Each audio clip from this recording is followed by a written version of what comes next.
信長の野望。新生 PK。内政や政策発令で軍事力を強化し今川から二条五将を奪い上洛に成功した我らのフェニックス。戦国最強となった織田家に敵なし、勢いこのままに東方征伐に出撃だー。お次の目標は観音寺城だ。者ども進めー。ヒーハー、今川の領土を一気に切り取るぞー。大田助政たちも後瀬山城に出陣。多方面同時進行。で二条御所からそのまま観音寺城に向かった織田さんたちは、来た道を戻ってうろうろ。はい、威風のために敵前でうろうろする小細工入りまーす。なるべく城は傷つけず取りたいから、できるだけ威風で取りたいんよ。そして3ヶ月後。敵集結待ちとはいえ待ちすぎだろ。敵兵の米すら切れそうじゃねえか。あと1部隊で威風中なんや。粘りすぎ。よっしゃー、敵8部隊揃った、合戦じゃー。兵力はこちらが3倍、合戦さえできればこっちのもんだぜ。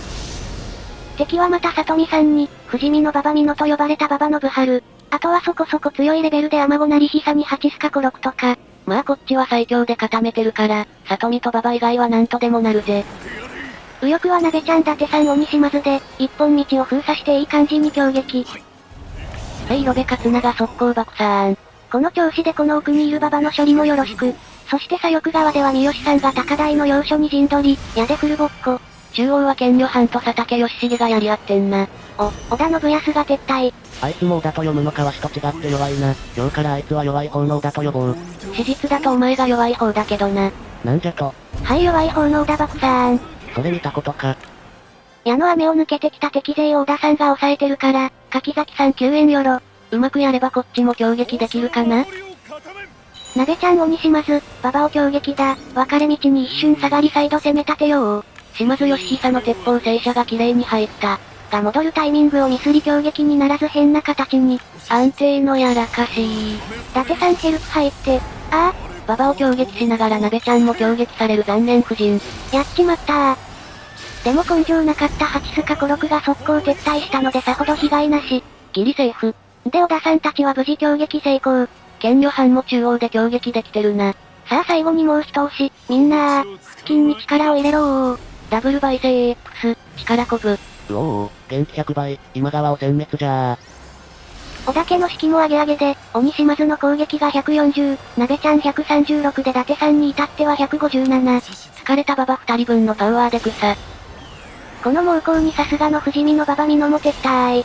よし士気が完全にこっちに傾いた。士気優勢勝利だぜ。勝ち時を上げよ、かーったどー。甲状戦からの連戦だったけど楽勝。このメンツなら負けようがないぜ。そして3ヶ月粘って発生させた威風が吹き荒れる。威風中。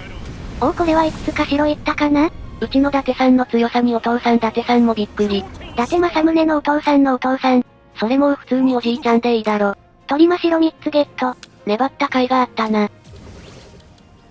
では勢いこのままに大垣城も攻め落とすぞー。大耳のをつなぐ要所、ここを落として美濃進行の足がかりにするぜ。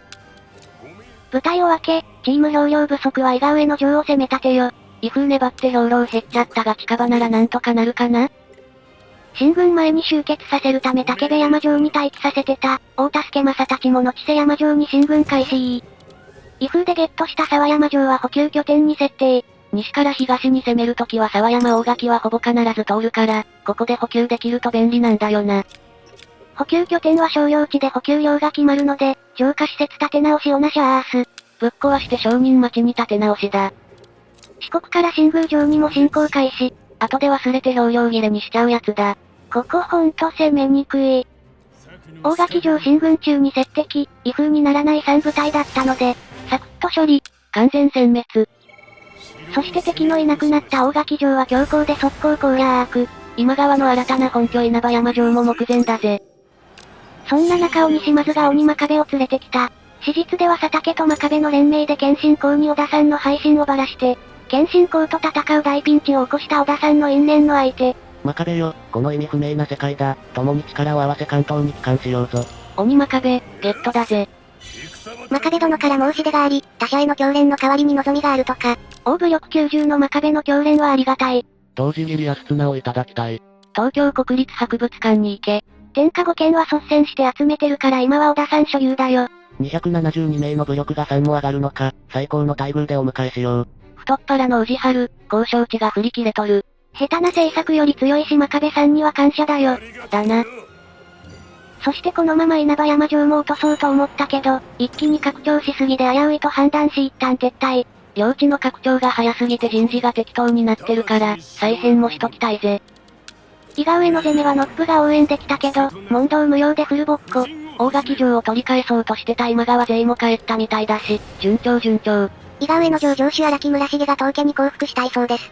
史実ではノップを裏切り家族を見捨てて逃げて、自らを同奮と名乗った男。この世界でも命がけで駆けつけてくれたノップを裏切り降伏とは本当うんこマンだな。まあ集落掌握維持してくれるそうだから所領してあげましょ。そこそこ強いうんこマンゲットだぜ。これにて伊賀上の城海上。伊賀の国もあっさり取り込み成功だ。よしお次はの千世山城だ。しかし豪雨の洪水が水をさすっと見せかけ神回避。ギリセーフ。そのまま無事の千世山城の攻略に成功。これで越前方面の新軍路も確保できたぜ。新宮城攻めてた部隊も引き上げさせ一旦状況を確認。だいぶ弱体化した今川を北条も取り込もうとしてるぞ。今川氏史実での本拠駿府館に帰れず、このまま滅亡コース確定かな？こりゃ急いで再編して今川攻め再開せんといかんな。さて武将の配置移動の前にちょっと迷ったけど、本拠石山御坊から二条御所に移転。距離的にも収入的にも微妙な感じだな。石山御坊の3万5000近くある兵力小田さんに使わせるのもったいないし。なんだと、わしが弱いっていうのか。まあ現世じゃお前戦国最弱呼ばれてるからな。舌打ちすな。そんなわけで石山御坊は松平の元康くんにお任せします。新入りなのにこんな好待遇でいいのか？中の人が徳川宗家のチャンネル登録するくらいにはファンなのでこうなりました。この人の末裔 YouTuber かよ。徳川宗家が謎の組織フリーメイソンに潜入する話は面白かったよ。宗家何やってんだよ。では君にはこの黄金の鎧を授ける、石山御坊を任せたぞい。有名な黄金の鎧で黄金漏らしたやつか。この世界じゃ武田滅んでるから黄金は漏らさないよ。さて他の人たちにも論功交渉と。朝日長宿老まで出世しとる。今回の遠征で織田さんが真の猛者に、武力70、戦国最弱もだいぶ成長したな。禁足事項。アピールの強い朝比奈さんは筆頭の歴戦の将です。猛者が増えても未だに現役。城主振り分けの前に家宝を使って、ステータスの微調整と。千代女ちゃん、わしの愛のヘルメット、受け取ってくれるかい？微妙なセクハラやめー。これで武力90ジャスト千代女ちゃん完成。津城にて一騎の先導に成功しました。一騎される側からする側にチェンジ。今側からもちょいちょいやられてるので仕返しであります。では人事異動完了、東方征伐再開だー。兵力は回復しきってないが約30万の動員。これで今川を一気に蹴散らすぜー。朽木谷城にて一騎が発生しました。ほんとこの世界一騎多いよ。さっきの一騎の仕返しされたな。さあ本拠稲葉山城を落とし、威風で一気に美濃を攻略するぞー。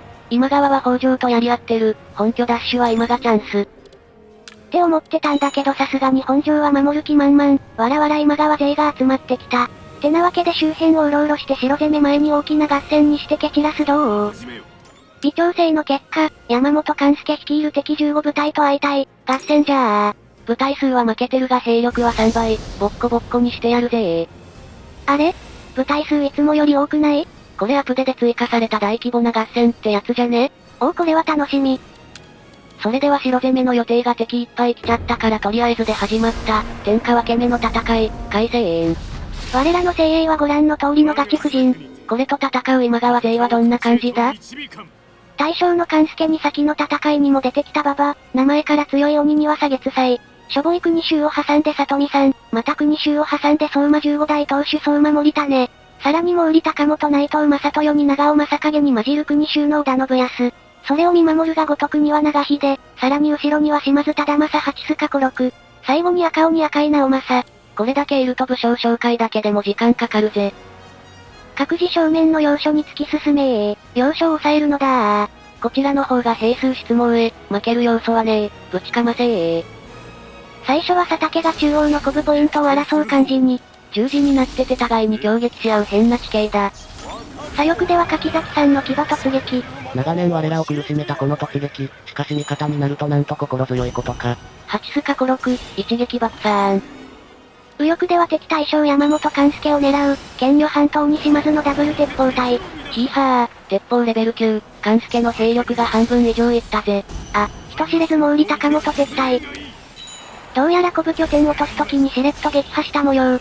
そのまま近くにいる鍋ちゃんの強撃援護よろ。引き上がって宇治春の攻撃が132だと。わしが戦国最強じゃお、剣女藩たちがモブ撃破。佐竹が強撃されて邪魔だったモブも撤退したぜ。そしてめっちゃ勢いある織田勢、あっさり敵大将山本勘助を撃破。国衆の座高田も撤退だ。国衆が崩れ佐竹と三好長吉に強撃された内藤正豊も撤退。各方面全部優勢、勝敗は決したぜ。最後は名前は強そう、鬼には左月祭が撤退し、士気が完全に傾き優勢勝利。大規模な合戦のマップだから一波乱あるかと思いきや、蓋を開けたら楽勝だったな。勝ち時を上げよ、かーったどー。そんなわけで敵の半分くらいは戦えず優勢勝利でござった。大部隊は士気を維持するのが大事ってことだな。そして場所的にも関ヶ原にやや近かった天下分け目の戦いに勝利し、織田さんの黄金の尻が天下に我ありと威風を放つ。一景、威風強。おお、めっちゃ広がったー。だが一条も寝返らなかった。なぜじゃなぜわしの意向が効かんのだ。今川が守りを固める稲葉山城は、敗戦にひるまず籠城の構え、当家に嘆く者はいません。なんてこった。やっちまったな。畜生このまま稲葉山城乗り込んで、意地でも威風を起こしてやらー。威風おかわりだ。ではこっそり四国から新宮城攻めの部隊を出撃させながら今回はここまで。面白かった、続きが気になると思っていただけたら、チャンネル登録高評価、よろしくお願いいたします。中の人が喜びます。大合戦に勝利したものの何も得るものがなかった宇治春。果たして稲葉山城攻略の威風で城をいっぱい取れるか？気になる方はチャンネル登録がおすすめなんだぜ。ではまたお会いできることを願って。じゃ、またねー。